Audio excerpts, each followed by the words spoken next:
People call the orca the ruler of the ocean for a reason. These black and white hunters tear through seals, dolphins, sharks, even whales far larger than themselves.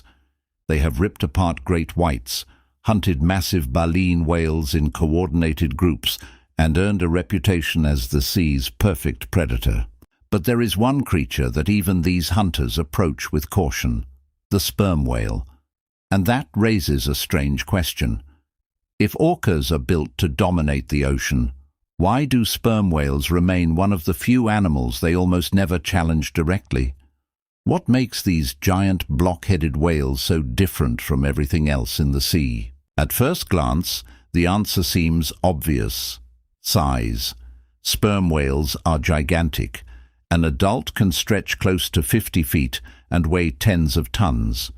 Compared to an orca, they look like floating tanks. Since a killer whale weighs only a fraction of that, most people assume sperm whales are simply too massive to attack safely. But that explanation falls apart the second you remember what orcas already hunt. Pods of killer whales have been documented taking down blue whales, animals that can exceed 150 tons and dwarf nearly every living thing on Earth. So if they are willing to attack something that enormous, then pure body mass clearly is not the reason they hesitate around sperm whales.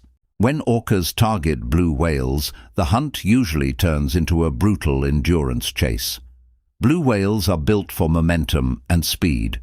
Their defense is simple: keep moving, stay ahead of the attackers, and force the pod to waste energy until it gives up. A blue whale can move surprisingly fast for its size and maintain that pace over long distances. But despite being enormous, blue whales are not built to fight back aggressively. Their bodies are optimized for feeding and migration, not combat. They rely almost entirely on escape. Sperm whales evolved in the opposite direction. They are not fast. They are not agile.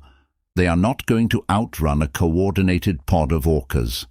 And because they cannot rely on speed, they developed an entirely different survival system. The moment you look at a sperm whale, you notice how bizarre it is. Nearly a third of its body is just head. Most people know sperm whales have enormous brains, and they do possess the largest brain on Earth, but that is not what fills most of that massive skull. The majority of the space is occupied by the spermaceti organ, an immense chamber filled with specialized waxy oil. For years, researchers debated why this structure evolved. One theory suggested sperm whales could regulate the temperature and density of the oil, potentially turning the front of their bodies into an incredibly dense battering weapon. Whether that exact mechanism works the way scientists imagined is still debated, but one thing is undeniable: the skull of a sperm whale is absurdly durable. If a multi-ton whale launches its body forward at speed, the impact would be catastrophic for almost anything it hit.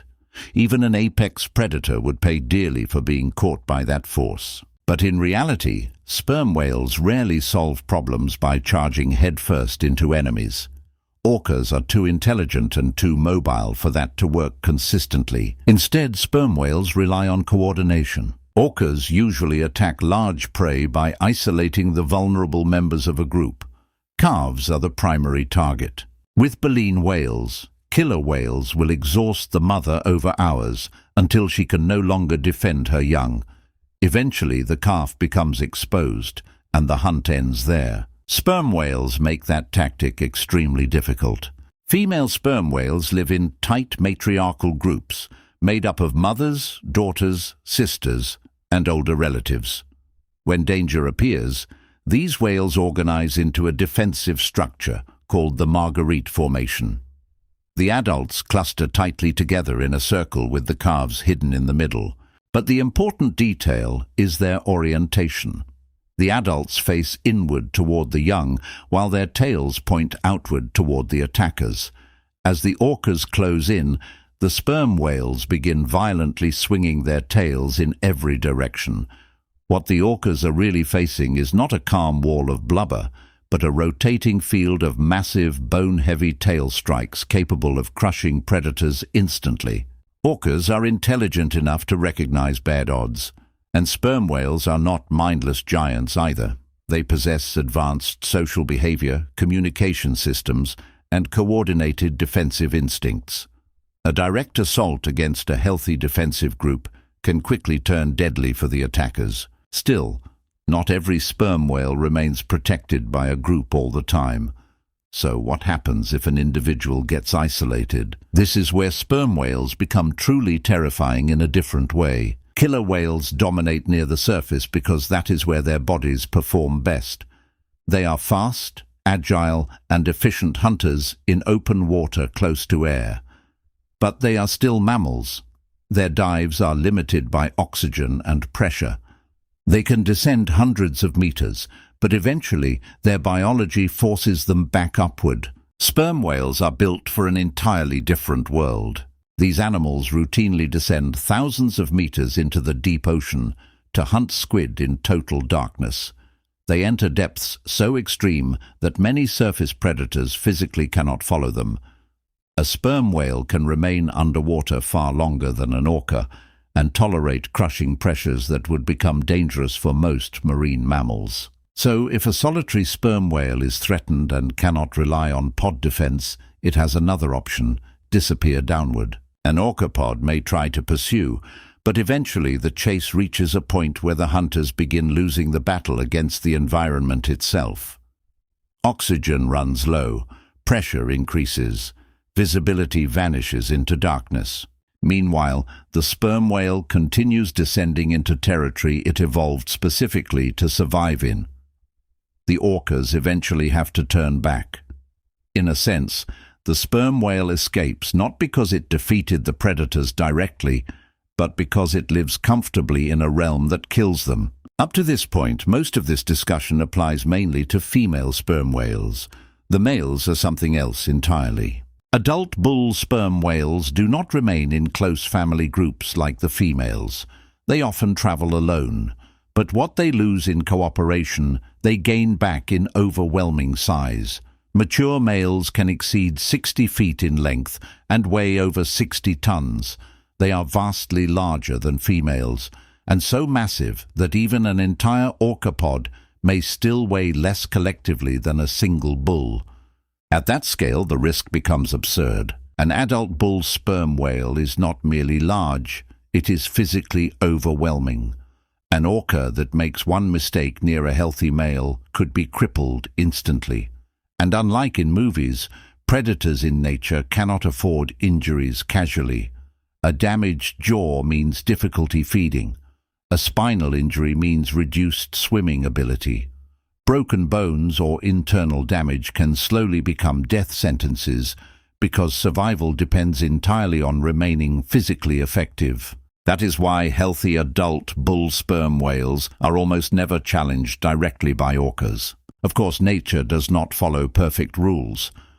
Orcas are opportunistic hunters, and desperation changes behavior. There have been rare documented cases where killer whales attacked sperm whales successfully, but these attacks almost always involve disadvantages already working against the whale. The target is usually injured, isolated, exhausted, immature, or separated from its group. And even then, the process is brutal. Small pods are generally incapable of bringing down a healthy adult sperm whale. Larger superpods may combine forces, rotating attackers in and out over many hours. Even successful attacks are exhausting and dangerous. Part of the problem comes from the sperm whale's sheer physical durability. Their blubber layer is incredibly thick, sometimes exceeding a foot in depth.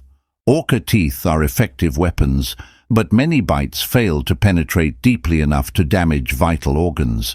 The predators are forced into a slow process of weakening the whale piece by piece, targeting fins, restricting movement, and preventing it from surfacing easily. There is no quick kill, it becomes attrition, and from the orca's perspective, that often makes sperm whales inefficient prey compared to alternatives. Why risk severe injury fighting a heavily armored giant when easier targets exist nearby? Another important detail people overlook is intelligence. Baleen whales are enormous, but many live relatively simple feeding lifestyles centered around filtering krill. Sperm whales are different.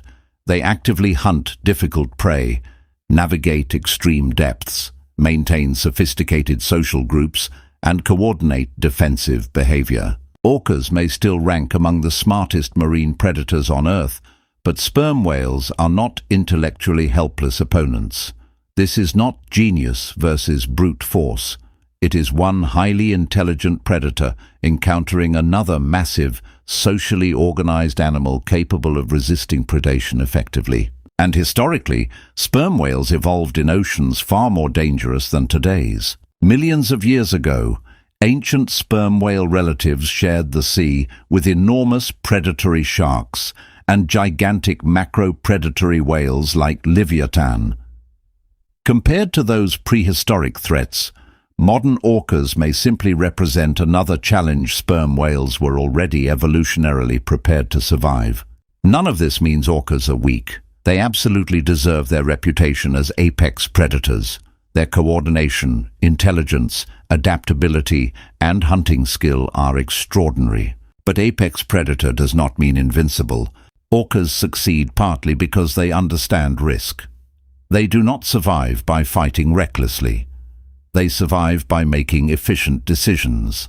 And sperm whales represent one of the few animals where the cost of aggression can outweigh the reward. That is why encounters between them often look cautious rather than fearless. The orcas are not terrified, they are calculating. Every attack carries the possibility of permanent injury, and in the wild, permanent injury often means eventual death. Nature is not about pride or proving dominance, it is about survival efficiency. If hunting seals, sharks, or smaller whales provides food with far lower danger, then choosing those targets is simply smarter. Like, subscribe, and share for more. See you on the next one.